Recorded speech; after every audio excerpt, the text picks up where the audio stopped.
नमस्कार दोस्तों, इस बार की लोकसभा सीटों में से देश की दूसरे नंबर की सबसे चर्चित सीट हैदराबाद लोकसभा सीट, जहां बीजेपी से महादवी लता, वहीं एआईएम से हर बार की तरह असदुद्दीन ओवैसी और इस बार कांग्रेस के वलीउल्लाह समीर चुनाव लड़ते हुए नजर आ रहे हैं। दोस्तों, महादवी लता जहां हिंदुत्व प्लस बीजेपी का चेहरा है और साथ ही मुस्लिम महिलाओं के साथ काम कर चुकी हैं, तो इस बार बहुत अच्छी टक्कर देती हुई या फिर जीतती हुई भी नजर आएंगी। वहीं ओवैसी हर बार की तरह ये सीट पुश्तैनी है, 1984 से उन्हीं का गढ़ बना हुआ है। तो दोस्तों, देखना होगा क्या वो अपनी सीट बचा पाएंगे या कोई और बाजी मार जाएगा। वहीं 59% वाली ये मुस्लिम सीट पर कांग्रेस के वलीउल्लाह समीर भी अच्छा कर सकते हैं। आओ जानते हैं इस सीट के प्रत्याशियों के बारे में और साथ ही यहाँ क्या जातीय समीकरण रह सकते हैं इस बारे में, जब तक तुम लोग चैनल को सब्सक्राइब कर लो।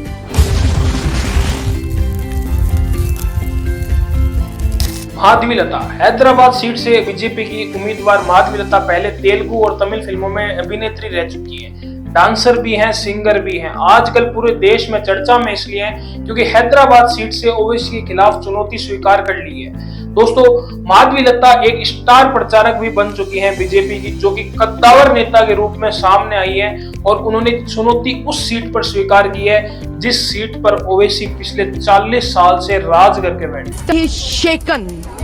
He is shaken to the extent that he's changed his language.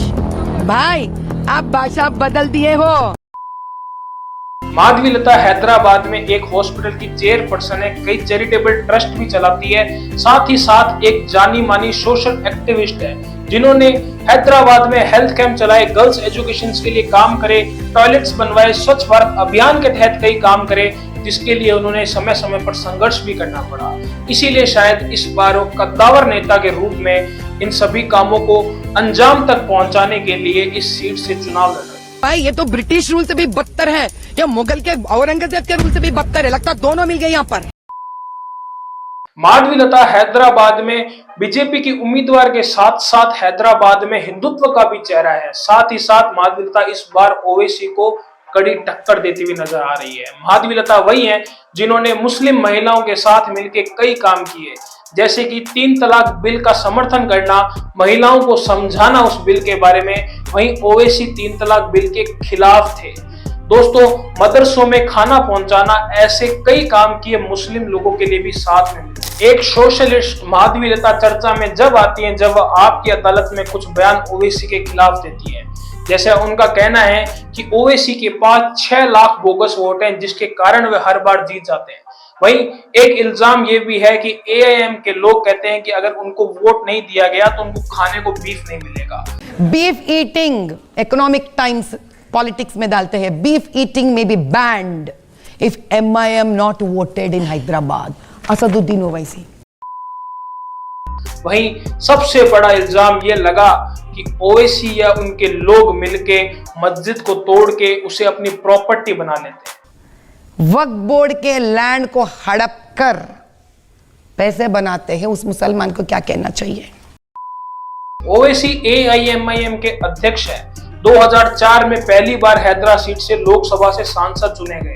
2009, 2014 और 2019 में भी इनका इस सीट पर बोलबाला रहा।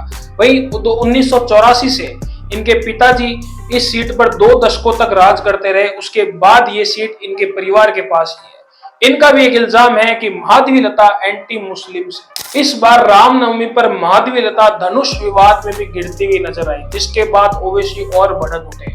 वहीं ओवैसी चर्चा में जब आते हैं जब ओवैसी ब्रदर्स 2012 में एक बयान देते हैं कि इस देश से 15 मिनट के लिए पुलिस हटा लो और हिंदू मुस्लिम की लड़ाई हो जाए। हम 25 कौड़ है ना, तुम 100 कौड़ है ना, 15 मिनट के लिए पुलिस को हटा लो, बता लेंगे किसमें हिम्मत है।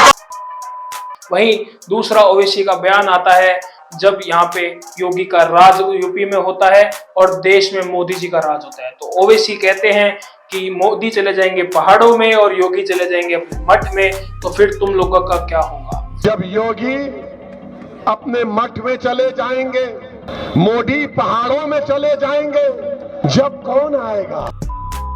वहीं देखना होगा क्या ओवैसी इस सीट को हर बार की तरह बचा पाएंगे या फिर इस बार एक नया इतिहास लिखा जाएगा, एक नया चेहरा उभर के आएगा।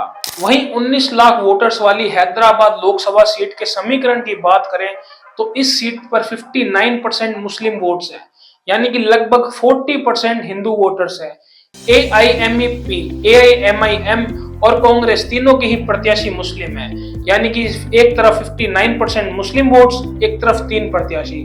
परंतु ओवैसी का राज पिछले 40 सालों से है, और अगर ये 2 प्रत्याशी ओवैसी से 20 से 25% वोट्स भी इस बार ले गए तो ये ओवैसी के लिए बड़ी मुसीबत खड़ी कर देंगे। वहीं माधवीलता यदि 90% हिंदू वोट्स भी ले जाती है और साथ ही साथ मुस्लिम महिलाओं के साथ किए गए कामों का फायदा अगर उन्हें मिलता है, यानी कि मुस्लिम महिलाओं के वोट्स उन्हें मिलते हैं, तो इस बार माधवीलता इस सीट को और इस सीट पे बदलाव को ला सकती है।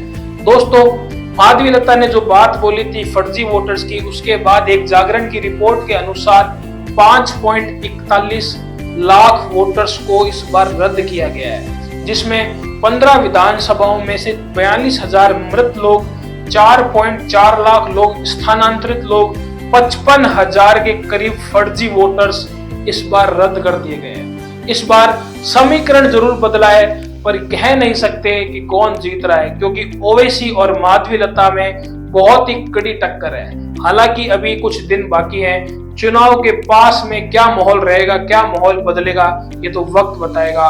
पर मजा आने वाला है इस देश की दूसरी सबसे प्रिय लोकप्रिय सीट, जहां माधवीलता और ओवैसी हैदराबाद पर राज करने के लिए या हैदराबाद की लोकसभा सीट को जीतने के लिए पूरा दमखम लगा देंगे। वहीं दोस्तों, वीडियो पसंद आया तो वीडियो को लाइक कर लेना, चैनल को सब्सक्राइब कर लेना। इस चैनल पे 30 days knowledge on elections in India challenge चल रहा है, जिसके तहत हम आपको इस देश में इलेक्शन से जुड़ी हुई बातें बता रहे हैं। आप शॉर्ट्स वीडियो की तरफ जाके देख सकते हैं, बहुत नॉलेज मिल रहा है। और इस वीडियो को शेयर करना मत भूलना। आपका अपना लोकेश खत्री, डिस्क्रिप्शन में सोशल मीडिया चैनल्स लगे हुए हैं, फॉलो कर लेना, साथ में जुड़ जाए। वहीं दोस्तों, मैं इस सीट के वोटर्स की बात करूं तो बहुत अच्छी बात है कि 2 स्ट्रॉन्ग कैंडिडेट हैं, उनको पता है कि किसकी तरफ जाना है और किसकी तरफ नहीं। एक कैंडिडेट जहां 20 साल से राज कर रहा है, तो लोगों को पता है उसने क्या राज किया है, क्या विकास किया है, क्या लोगों के बीच योगदान दिया है, इसके बारे में वो लोग जानते हैं। यदि उन्हें बदलाव करना होगा, यदि उन्हें लगता होगा कि ओवैसी साहब ने अच्छे काम नहीं किए, तो वो बदलाव की तरफ जाएंगे। दोस्तों, अक्सर हमें अच्छे और बुरे का या फिर कम अच्छा और कम बुरे का तब पता चलता है जब एक इंसान को दूसरे इंसान से कंपेयर किया जाता है। जैसे कि अगर मैं बात करूं मोदी जी के 10 साल की, तो हमें कांग्रेस के पिछले 10 सालों से कंपेयर करना चाहिए, जिसका मैंने वीडियो भी बनाया है। जैसे कि अगर आप 2004 से 2014 तक की कंपेयर करोगे तो 2014 को 2023 से कंपेयर करो। अगर आप दोनों टाइम टेबल को कंपेयर करते हो तो आपको पता चलेगा कि मोदी की सरकार अच्छी थी कि कांग्रेस की सरकार अच्छी थी। वैसे ही यदि इस बार बदलाव होता है, माधवीलता आती है, तो पता चलेगा कि माधवीलता के 5 साल अच्छे थे कि ओवैसी ने जो 20 साल राज किया था वो अच्छे थे। तो हैदराबाद की जनता इस बार आपके पास ऑप्शन है 2 अच्छे लीडर्स, यानी कि 2 दावेदार, 2 मजबूत दावेदार को चुनने का। वहीं दोस्तों, वीडियो पसंद आया तो वीडियो को लाइक कर लेना, चैनल को सब्सक्राइब कर लेना।